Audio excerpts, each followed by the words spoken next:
Welcome back to the 2020 Toronto Blue Jays sim on Out of the Park Baseball 21. I'm JayBlue of Blue Jays from Away at Jays from Away on Twitter. Thanks to GM Games for hosting us here on their YouTube channel.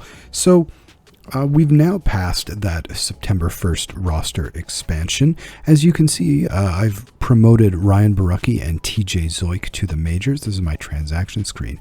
You've also seen quite a number of minor league free agent signings that we've done. This is part of my strategy going forward. So what I'm trying to do is I'm trying to build with, having seen so many really, poor pitching performances in the mid minors, so in A-ball particularly. I've decided to go up and kind of rebuild my minor league pitching staffs, mainly through free agents right now. And obviously we can't do another draft. And so we've got mostly free agents here, and we've signed a whole bunch of them, mainly because these guys are ones that look like they've got more movement potential, more potential overall, and hopefully they'll do better. And so what I'm doing is I'm signing them now, and then I'm offering them extensions, minor league extensions, so they don't become free agents in the off season. A quick look at some of these guys. Chris Rivera. And Rivera has a 2-star potential. Again, that 60 is really nice. 45 movement, 45 control, and he's played in short season A before, so good potential here. He's got a nice slider potentially, so he's a guy, and he's 23 years old, so he'll finish in Vancouver, maybe go to Lansing next year. Daysbel Hernandez, again, a big here. He's got a big stuff. And 35 to 40, he's a little bit older. He's 23, and he's been pitching in A-ball. He's reached the Florida State League too. So we're bringing him up to the Dunedin Blue Jays. He's a hard thrower too. Not a bad relief potential guy. Ethan Squija.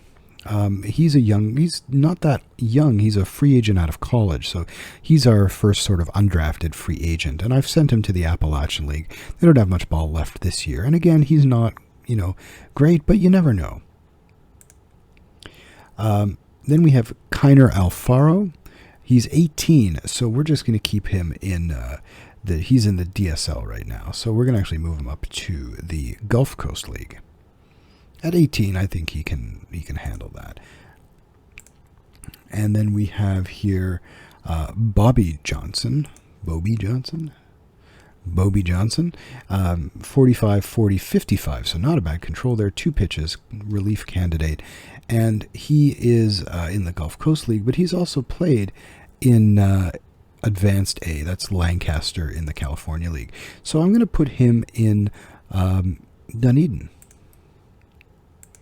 Now, I know we have a lot of pitchers, but the other thing is that we're going to have so many guys who are going to be that we're going to be releasing or becoming free agents in the off season. So these guys are really going to take those spots. I'm going to leave him in the Dominican Summer League. Again, the 40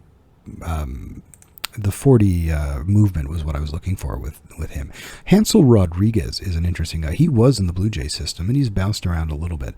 And he's got some good stuff here that has some potential and even to be a fringe starter. So he's been in, I think, in Lakeland in Advanced A. I'm going to put him in Lansing. And again, I think there's only about a week left in the minor league season, so they're not going to get a ton of time. Jake Brent's another Blue Jay draftee, and he's been up as high as AAA. Really solid stuff here. The big knock against Brent's was, he's a hard-throwing lefty, but he was also he couldn't find any control when he was with the Blue Jay system. So he's bounced around. I think he was taken in the Rule 5 draft one year.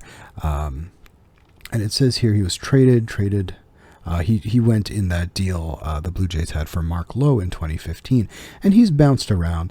And now he's got a minor league contract. I'm also going to offer him a minor league extension. I didn't do that with some of these other guys yet. Rodriguez, I'm going to go offer minor league extension. And I think I've offered these guys already. He's been added to my scout list. I did that by accident. And I want my all transactions. And then PJ Poulin. He is 24, so he's an older guy. I'm going to move him to Dunedin. In fact, I'm going to put him in DoubleA. His control may not be good enough for DoubleA, and then I'm going to offer the minor league extension. And then we've got Chris Rivera, 23-year-old. He's only been as far as, I think we've looked at him already. We're just going to go transaction, offer minor league extension. And Daysbel Hernandez, right. So we have taken a look at Daysbel Hernandez. He was there. We promoted him already. And then, yeah, so that's what I've been doing in the interim. We have simmed one game so far this sim, and we had a big offensive explosion against the Detroit Tigers for a 9-6 win. We had Vladimir Guerrero Jr. with a couple of home runs. We had J.D. Martinez with a couple of home runs. And we had Lourdes Gurriel Jr. with a couple of home runs as well. Santiago Espinal had a double and scored a run and drove one in the shortstop role, so that's good to see. Trent Thornton with a bad game. Sean Reed-Foley picked him up pretty nicely. And Wade Davis and Ken Giles finished it off. One thing I'm actually going to do now, I'm going to move Trent Thornton out of that role, and I'm going to bring in Sean Reed-Foley. So I'm going to make Trent Thornton an emergency starter, and he'll be a long reliever. Okay, and now I think we're ready for this next game, which is going to see Matt Boyd versus Nate Pearson. And it was a loss, 5-3 loss.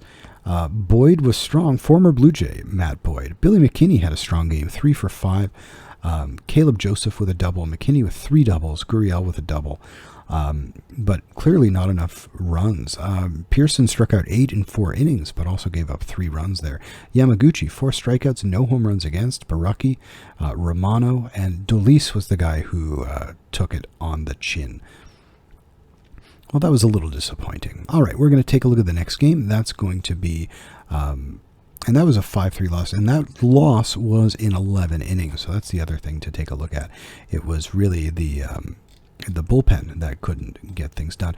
And the thing about this one was, I think he was pulled because of the pitches.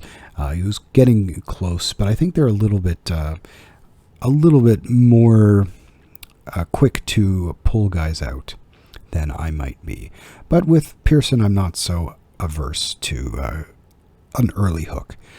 So here we go. We're going to play Detroit. We've got Matt Manning against Hyunjin Ryu. Ryu is back in the rotation. Here we go. And it's a win, an 8-7 win. 5 runs here they scored in the top of the 9th, and we had to score another one to walk off with the win with a J.D. Martinez run-scoring double. J.D. Martinez, 1 for 5, is only hitting the game. Vladdy Guerrero, look at that game. 2 hits, including 2 home runs. He's up to 33 on the season. 3 walks, 4 RBIs. That's just like a monster sabermetric game for Vladimir Guerrero. 2 for 2, 3 walks. That's like a perfect game almost. Lourdes Gurriel also hit 2 home runs, both solo shots, and Billy McKinney hit his 8th of the year. Ryu, a solid start, 2 runs in 6 1/3, 7 strikeouts. TJ Zoic got tagged for 2 runs here in 1 2/3. Wilmer Font giving up 3, and Wade Davis coming in to lock it down. All right, now our next game, Charlie Morton against the resurgent Tanner Roark. Roark with 2 really strong games in a row. Can he make it a third is the question. And we have an achievement, a 25-game hitting streak by Vladimir Guerrero. So Guerrero is still rolling on his hitting streak. And we did take a loss. Guerrero was 0 for 4, so his hitting streak comes to an end at 25 games or more. And Billy McKinney with a solo home run for our only run and just 1 other hit in the day. Roark, 4 runs in 6 innings, giving up a home run. Not the worst start, but definitely not what we've seen from him before. And Shun Yamaguchi looks like he's been really good since coming back from the minor leagues. All right. Now, again, we're facing Tampa Bay now, and that last game was a 7-2 loss to the Rays. And you can see here, the Rays are almost at 100 wins with, just like a month left of the season, not quite a month. They could have 115 wins, and so they're probably the best team in the major leagues. So, losing to them is not a huge, it's not the worst thing that can happen to us. But let's try to limit them. Let's try to make getting to 100 games, 100 wins on the season a little bit tougher. So we've got here Anthony Kay facing Brendan McKay. And in the Battle of the Kays, we had a first contract extension so that we have Ethan Scugia. He's re-signed, and so we have some extensions here for Scugia, Kiner Alfaro, Poulan, Chris Rivera. So we're definitely getting those guys to sign on for at least another year. We did win this game, so we're making things a little bit tougher for the Rays. We have here Flattery Guerrero, another home run. He's just on fire, red hot, 34 home runs, 105 RBI at this point, 316 batting average. We'll take a look at him in another day after we finish the sim. There's one more game in this sim. Only 4 hits in total. Randall Grichuk with a hit, including a home run, and Billy McKinney, who is also quite hot. And Kay goes 5 1/3, doesn't get the win because we scored those winning runs here in the 6th inning after he was out of the game. So he doesn't get the win. Rafael Dolis vultures the win. And then we got Wade Davis, who's performing very well in a setup role here.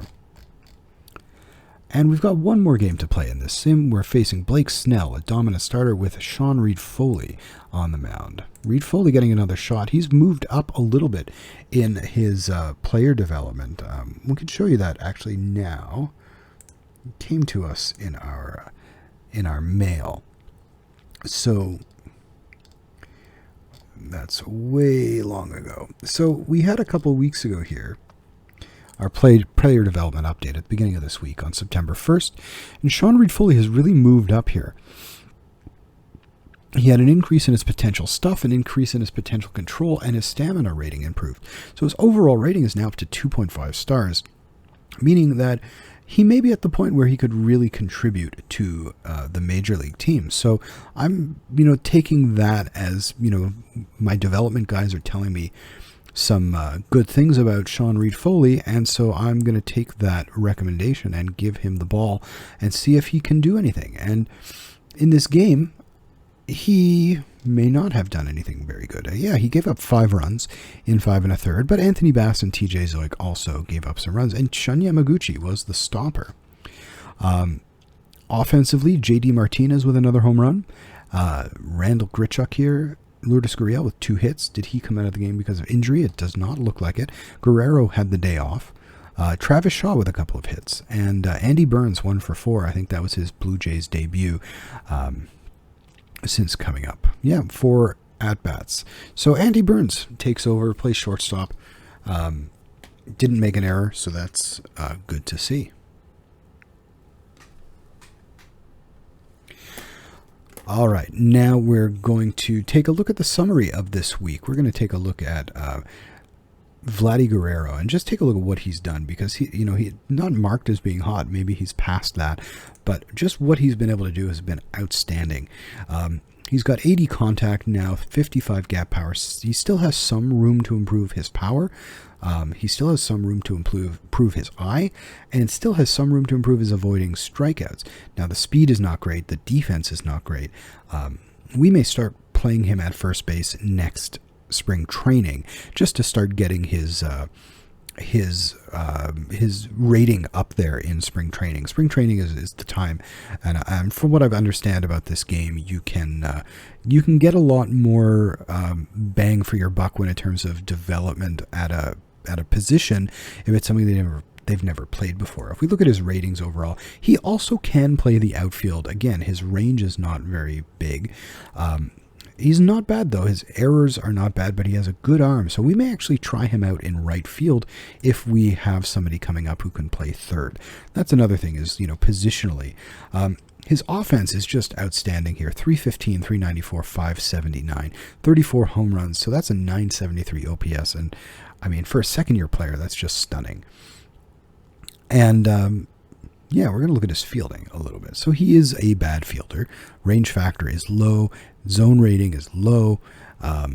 Fielding percentage is pretty low. Efficiency is below average. So, and definitely below 1. So yeah, we're definitely going to look for a new position. But again, it's also important if we have somebody else to play.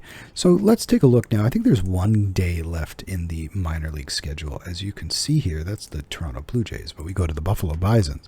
And we have 1 more day. And the Bisons are finishing off here with not a great season. That 2-0 win. Who was on the mound? Jacob Waguespack, so a strong start to finish off. Curtis Taylor with another scoreless outing. The 10-2 win. We're just going to cherry pick games to take a look at. Reese McGuire with a home run. Anthony Alford 3 for 4. That's nice to see from Alford. He's been pretty hot for the remainder of the season. Still, those numbers are not anything to sniff at. And last week we were taking a look at sort of the hitters up the system, and so we're going to do the same thing today with the pitchers. So for the Buffalo Bisons, they're not giving me pitching stats. So for the Buffalo Bisons, Philippe Almond has been serviceable as a starter. James Dykstra has been fairly nice. And I think we looked at this last week. Thomas Pannone just got suspended. So great job. He probably got into a fight pitching or throwing at somebody. Waguespack, he's not been great. The strikeout numbers are nice. Walks are a little tiny bit high at 3.9 for 9 innings. Zach Jackson, good strikeout numbers, but again, the walk rate is very, very high. Danny Jimenez, again, high walk rate. Jackson McClellan, very, very high walk rate. Julian Merriweather has been actually quite good. The walks are not too bad, and he's probably ready for the major league. So I'm having a feeling that next year I may try to trade him because, again, as we've talked about before, the movement rating for me is really important. And he's just going to give up a ton of home runs in the American League East. Hector Perez has not been great since his promotion. Curtis Taylor has been very solid, very, very solid. I'm very pleased of what Taylor's been able to do. And so the Fisher Cats in their final week, again, neither of these teams are going to make the playoffs. Fisher Cats are 5th in the division. The Buffalo Bisons are probably last. They're 6th. So neither of these teams are making the playoffs. We had a couple wins. That win was Christian Williams, a nice game here. Matt Jones. Williams hit his 2nd home run of the year. Joey Murray with a solid outing on the mound. PJ Poulin, solid, and I think one of his first outings. I think that was his first outing for the Fisher Cats. And they've just got one more game, and the pitching staff here, Patrick Murphy, a little bit disappointing season, 4.53 ERA. But he, that stuff has a little bit more room to grow, and so does his control. So he could be a fringe major leaguer. He could definitely be a major leaguer. I think in real life that velocity is a little bit higher. Joey Murray, another guy who has very low movement, and so this is maybe his ceiling. He might be able to do okay in AAA. But, I mean, the changeup is nice, but again, the problem is that movement. He's just going to get teed off on. Josh Winckowski is having a solid time here up in DoubleA, but his walk rate is quite high. 52 walks. He's got a 5.2 per 9 innings, and then you've got 5.9 strikeout rate. So that's a low strikeout rate, high walk rate. That doesn't really help anything. And I think there's much more potential in real life Josh Winckowski than there is here. And I'm here today with Josh Winckowski. Josh is a pitcher for the Toronto Blue Jays. He's in the minor league system for the Jays. So thanks for joining me, Josh. Thanks for having me. So, as you know, this is kind of a let's play season simulation of the 2020 Toronto Blue Jays, and we're talking today, just as the Major League Baseball and the Major League Baseball Players Association have come to an agreement on starting the 2020 season. How does that feel to you? You've been in the minor leagues for a few years now, and you're looking to get things going, but right now there's really no talk about what the minor leagues are going to start to do. Honestly, to me, it came at a huge surprise. Personally, I wasn't really sure what we were going to get baseball-wise this year. Obviously, the negotiations looked pretty bleak for a while. Like you said, though, still not sure what that means for everyone in the minors and down. I'm hoping we get some sort of baseball. It'd be tough to imagine that I don't get some type of innings this year, but who knows what will happen. I was texting some coaches the other day, and I know they've got some meetings coming up here soon kind of regarding what's going to happen with us. So hopefully that brings some good news. So you're saying that they're now, I guess, just starting to figure out what they're going to do in terms of player development, and I guess there's probably a lot of different scenarios they're throwing around, but it's good to know that they're starting to really think about that. Yeah, I think we kind of known for a while. The Blue Jays have kind of stated to us that once the big league side gets figured out, then we'll kind of go to the minor league side from there. And until then, just kind of hang on. So not really sure what to expect. I've heard from my agent, I've heard a bunch of different scenarios. So who knows what could happen at this point. All right. So let's talk about the simulation we've had here at Blue Jays from Away and on GM Games, their YouTube channel. And we basically just finished the minor league season at the point that we're at in the simulation. And, we can talk about how you've done. I sent you, your own scouting report, and I'll just go over that so you have it fresh in your head. It's they basically say Josh Winckowski is a long, lean, athletic starting pitcher who was born in Fort Myers, Florida. His 3-pitch repertoire includes a plus slider, a solid sinker, and a solid changeup. His lack of command has the potential to hold him back. Winckowski will need to improve his pedestrian stuff if he's going to earn a spot in the rotation. And I'll just sort of go give you the ratings they give you on the 20 to 80 scale. Stuff, they give you a 40 current and a 45 potential. 45 movement current, 50 potential, 40 control, 45 potential control. Your sinker is a 55, slider is a 50 with potential to 60, and changeup is 45 with potential to be 55. And they give your velocity as 92 to 94. You're an over-the-slot pitcher who gets, neutral ground ball to fly ball tendency. So what do you have to say about that? For the most part, I agree with that. I think the control is probably a little. I think sometimes I do know at times my walks were a little bit higher than I would like in Lansing, but for the most part, to kind of talk better about myself, I will say like sometimes a lot of my walks will come with like guys on third or guys in scoring position with like less than 2 outs, and I'm kind of okay with nitpicking at a guy, kind of looking to really fight the corners. I would say my general just like 4-ball walk and leadoff walks are not too common.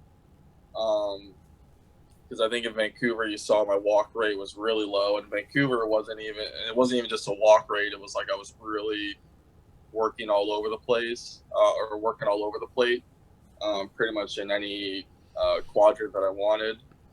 But when it comes to the stuff, I don't consider my control super elite. I don't consider my stuff super elite. I kind of think I'm above average in both areas, which kind of obviously in my mind makes me a good starter.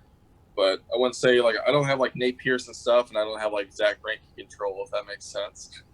No, I think that's a great assessment. And looking here, the game is great because it's got all your real life stats, and all the simmed stats, of course. So, your season, I think you were the Northwest League Pitcher of the Year in 2018 in Vancouver. And, you had a 2.0 walks per 9 and a 9.4 strikeouts per 9. So basically outstanding stuff there.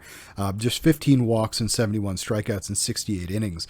And that did go up. In Lansing, it was at 3.2 walks per 9 innings, and in Dunedin last year, it was 2.9 walks per 9 innings. So, again, those are not particularly high walk numbers, and as you say, if they're situational walks where you're not going to give in to a batter and give him a pitch that he might want to really hit, especially with runners in scoring position, then that's something that's obviously very difficult to scout when you're a video game, and probably scouting thousands of players. throughout. And I don't know if you know, but the programmers for this game are actually in Germany, so they don't. I don't think they necessarily have a team of guys like Baseball America would or MLB scouting departments to be able to scout every single player in every system.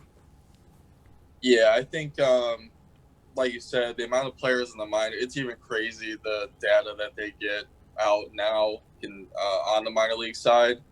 And, I don't consider myself like a super prospect. So, like, outside of guys like Nate Pearson and Bichette and Franco, I'm sure the numbers are going to be kind of just a little bit more estimated. So I think they do a really good job for what they have available, to be honest. All right, so let's go into how you have done in the 2020 season, this fantasy season that we know is probably, there's not going to be anything like a regular season for the minor leagues in 2020. So you started off in Dunedin back there, and you had made 10 starts, and you posted a 2.72 ERA in 53 innings with a 1.09 WHIP. 44 strikeouts and 17 walks. So your walk rate was actually right in line with what you did in 2019 at 2.9 walks per 9 innings. And you had 7.5 strikeouts per 9 innings, which was up from the 6.2 you had in 2019 in real life. And the other really great stat, I think, from that 10 starts in Dunedin was that you gave up one home run in that entire time. So that was really actually amazing to see. So how do you think about that? Did you think that you could do that stepping into Dunedin again had you gotten the chance to do that? I think if you look, the Bluefield and Bluefield and GCL years, I don't claim those by any means. But if you look at my time in Vancouver and then last year between Lansing and Dunedin, I have been in that mid twos to high twos for the most part over the year. So I think that's probably a pretty good representation of my ERA. And then I agree with the walks. I think the one thing, even my pitching coach and I talked about last year, kind of having like the finger bother me a little bit, my slider not being what I wanted. I felt like last year in Dunedin, I should have had, I had people at 0-2, 1-2 all the time. It was like I could just never finish it off. I mean, it would end up in a ground ball to short or usually in a good outcome, just not in the K like I was wanting. I think I could have punched out a bunch more people in Dunedin if my slider was what it was a little bit normally. So I think like the K rate going up probably unexpectedly is what, without them knowing, is probably what I think I would have done. I think if I'd have gone back to Dunedin, ERA probably would have been around that 2 range, and I'd have been punching out a decent amount of people for sure. All right. So after 10 starts in Dunedin, I promoted you to New Hampshire. I figured you were ready. You're putting up some great numbers. And I thought your numbers in New Hampshire were pretty good. You had a 4.52 ERA in 18 starts. You threw 89 and 2/3 innings, and you walked 52 and struck out 59. So that turns out to be a 5.2 walks per 9 and a 5.9 strikeouts per 9 rate. So you definitely struggled a little bit when you moved up to DoubleA. From what you've talked to guys, how would that scenario play out if you had, gone from Dunedin to New Hampshire in the middle of the season like we had in the simulation? I know if you look at the ERAs from New Hampshire most of the years, usually the best ERA, like guys can have a phenomenal season in New Hampshire and still be posting like a low 3, mid 3. I don't think you're going to see the guys flirting with the ones and holding like a 2-2, 2-3, like I did in Lansing and a lot of guys did in Dunedin. I think like a really good year in New Hampshire can be at a 3.5, 4 range. I know people talk about the right field in New Hampshire is like ridiculously short. I've heard the wind will fly out there a little bit. So that I know that ballpark, and then obviously like DoubleA is probably, that's like when things really high A is pretty serious, but like DoubleA is, I mean, you're starting to get to like big league level guys, or guys that are, maybe half a season away from being big league all-stars. So I think the walks are a little crazy high in my opinion. I think that's like one every 2 innings. I would be hard pressed to find myself walking someone that often. I definitely agree with the regression, especially at first. I think like anytime you go to a new league, there's always a little bit of adjustment. Like I said, especially when it's DoubleA. So I can see the strikeouts walking and rising on to that degree. Not really sure about that, but the ERA and everything else sounds about. I think if I was like 21, 22, first year in DoubleA and put up like something in the low fours, mid fours, I think for the most part, depending on the circumstances, I'd be pretty happy with that. Now, I will say that I did have you on a pitch count at the beginning of the year in Dunedin. I think it was about 85, but we also had a lot of pitchers. And I think this, having been in spring training, there were a lot of pitchers in Jay's camp, in minor league camp this year. When it shook out and we ended up stacking the rosters to start the season, it was as many as like 20, 21 pitchers per team. And obviously that's not going to happen in real life. They just don't have the roster spots to do that. Mm-hmm. So I had the guys in Dunedin on kind of an 85 pitch limit, most of the starters like Simeon Woods-Richardson and even Alec Manoah, just to be able to give more guys a chance to pitch. But I did loosen that up to about 100 pitches, and it seems like the game is really kind of has a quick hook because you only got to 90 pitches, I think 4 times with the Fisher Cats. And that's despite having a 100 pitch limit by then. So you only hit 90 a few times, with the top being 94 in a 7 2/3 innings scoreless game, striking out 7 on June 24th. So that was, I think, probably one of your best games with the Fisher Cats. You did have a 5-inning 1-hit game, but you walked 4 and only struck out 1. So also breaking the 90 pitch mark. But from what I understand, with a lot of guys, I guess now that you're into your 20s and sort of more physically mature, it's sort of like they want to get you around 100 pitches when you pitch, So how does that pitch limit work when you're in games with the Blue Jays organization? I know personally, kind of what you laid out for the most part is pretty true. Especially, I know when you first break for camp, you'll like those first couple outings. Especially that first outing, 75 I would say is the mark. You got a little leeway to go to 80, especially with it being cold in Lansing, and then I'm sure I know guys that like starting New Hampshire and Buffalo. It's obviously very cold there as well. But after about 2 or 3, maybe 4 after 4 outings, you're pretty much good to go. I wouldn't say they start holding you back at all. And I think if you look at my time in Lansing, I think like half my starts were 6 innings or more, if I remember correctly. I think I only went under like 5 once or twice.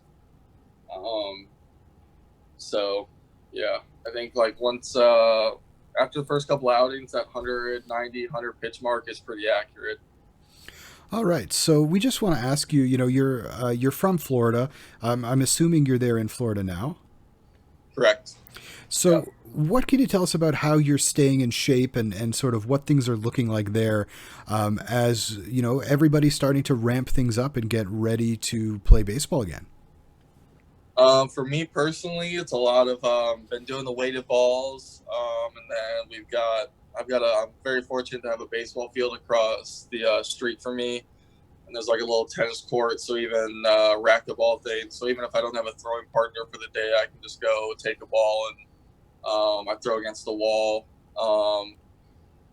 And then when it comes to the workouts, I know our gyms have just been opening up, and I was just beginning to explore my options there. But for the most part, the Blue Jays have given us a really good program and have kept in touch pretty much weekly, if not more, on our workouts, and have gotten us a really good program. Personally, like I know Florida opened up a little bit earlier than I thought they should have, so I think you're starting to see that second wave of Corona coming around. So I'm not I haven't been the type to be full out yet. Still kind of, if I need to go out, I definitely do it, but not just randomly shopping at the mall just quite yet. So I feel pretty good. I mean, you can't replicate game innings, game environment, crowd yelling, and guys on second and third with one out, and you ramp up to just 100%. It's really hard to replicate that, especially I have decent resources at home, but catchers are a little dry, and like I said, we're not able to quite get. I could put hitters in the box, but it wouldn't really do me any good with the level they would be at, unfortunately. But I feel pretty good for the most part, doing what I can with what I've got. All right. Well, thanks so much for joining us, Josh. That's Josh Winckowski, last of the Dunedin Blue Jays, pitcher in the Jays organization. Thanks for joining me, and have a great and safe and healthy summer, and hopefully you'll be back playing ball in competition as soon as you can. I really appreciate it. Thanks for having me. Jake Brentz got into one inning and did okay. Jency Diaz, not a great season for him. I know he's been injured. Justin Dillon, the strikeout to walk ratio is nice, but again, that 35 movement is not the best. Jake Fishman, he's a guy I like. I've interviewed him before. The stuff, though, is quite low, and this may be his ceiling, at least in the game. John Harris, another guy I've interviewed and I like. That movement is very low, and again, this may be his ceiling in the game. Turner Larkins, not bad. Not bad for Larkins in terms of strikeout to walk ratio, but again, not the best ERA, but he does have some room to grow in terms of his stuff. Zach Logue, he's another guy I've seen pitch and really like, but the movement is low, and I don't know how the game is treating him. Sopko, I've seen him pitch for Buffalo a couple times. Yeah, that movement rating is probably pretty accurate for him. Julian Fernandez, not bad at all. 39 strikeouts, that's always nice to see, and there's room to grow here. If we just get that control up a little bit, he might be a major leaguer. And Brad Wilson, very solid here. He looks like he's fully developed, so he's probably going to be in Buffalo next year. All right, so let's take a look at the Dunedin Blue Jays. Dunedin Blue Jays are 5th in their division. We're going to go to the schedule, just see how they did. So their season is done.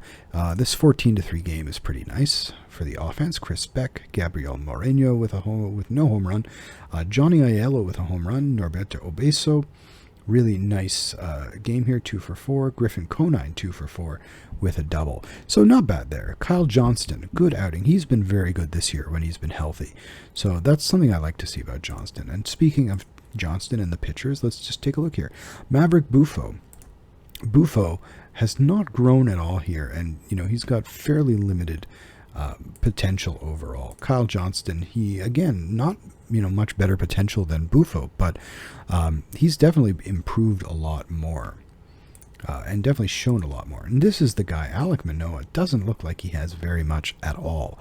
I think this is very wrong for the Jays' first draft pick in the 2019 draft. Yeah, I wish I could edit that, but I'm not being able to edit. Alex Nolan, a great Canadian story of a guy coming out of a Canadian university to pitch in professional ball. But yeah, so he's probably, not going to go too far. Simeon Woods Richardson, on the other hand, he's got more potential than Manoah, and he's been very good, and he's back and healthy again, so it's good to see. We're just hoping that development gets a little bit higher, but I can see him in DoubleA next year. Braden Bushi, again, there's a very limited potential here. He's another Canadian guy. He's from Vancouver. Cree Finfrock was very, very good last year.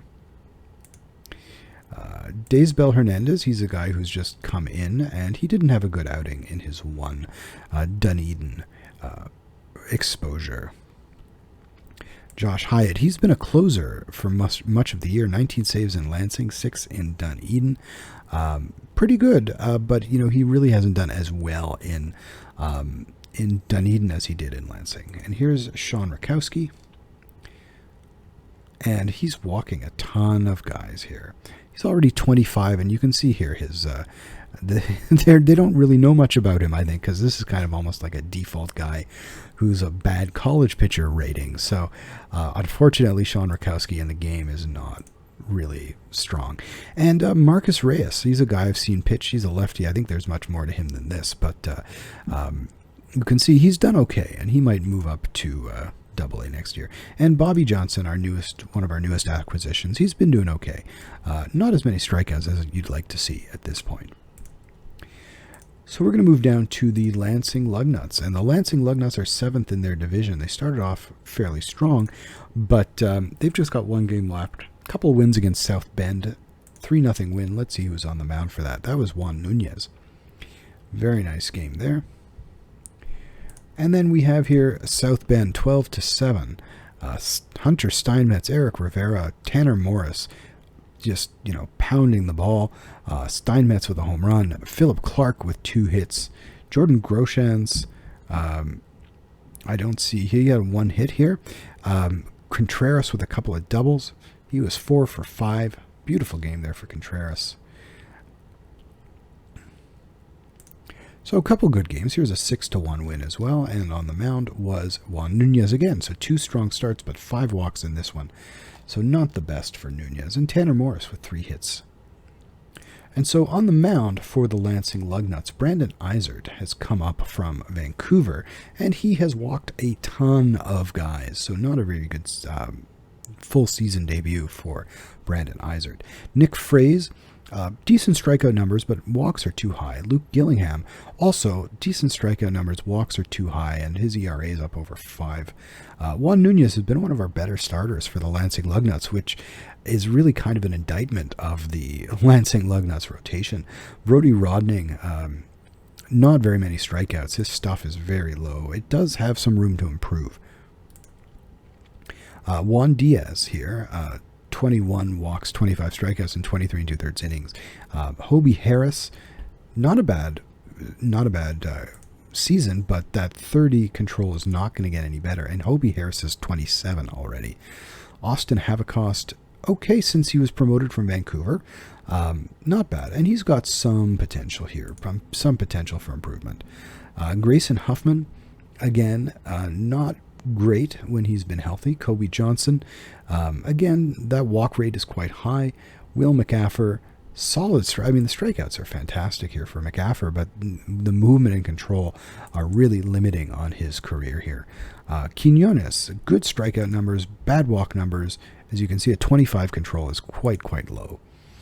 Hansel Rodriguez, newly added, and he's gotten into one game with 2 strikeouts and a hit allowed.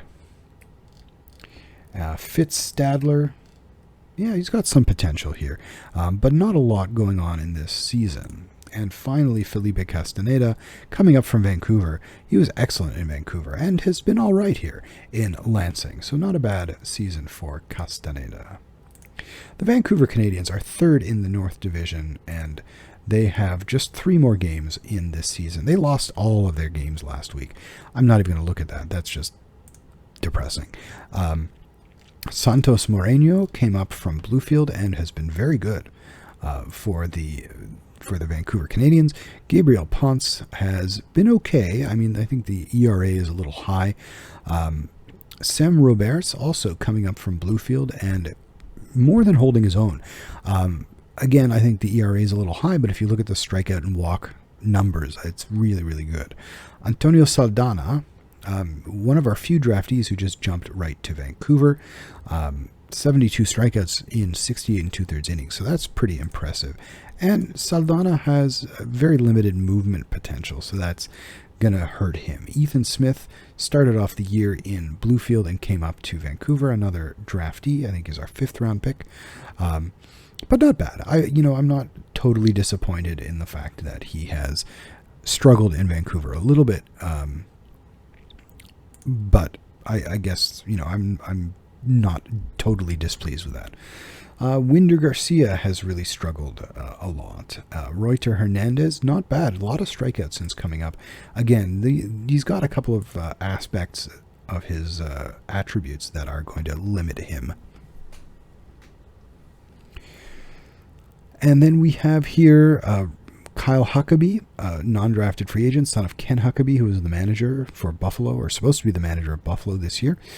Colton Laws, not bad. 17 walks, 37 strikeouts are not bad. But you can see he's got fairly limited potential in the game.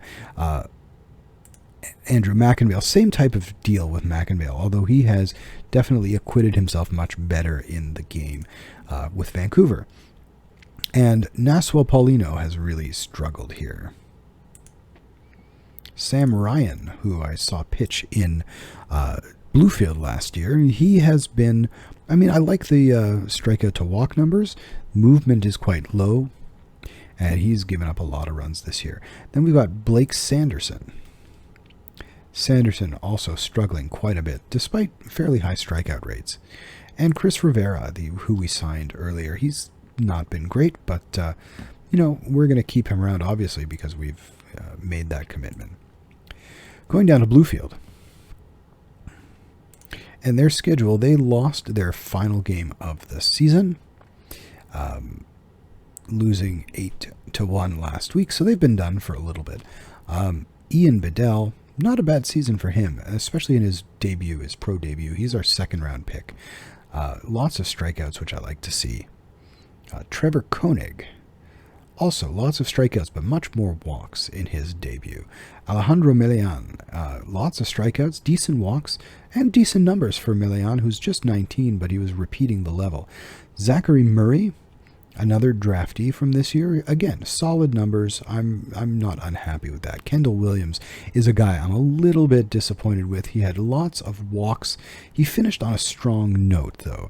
6 innings, 1 earned run, 4 strikeouts. Here he had a 7-inning game, 1 walk, 3 hits, 8 strikeouts. So he did have a couple of games. Here's another one, 4 1/3, no runs.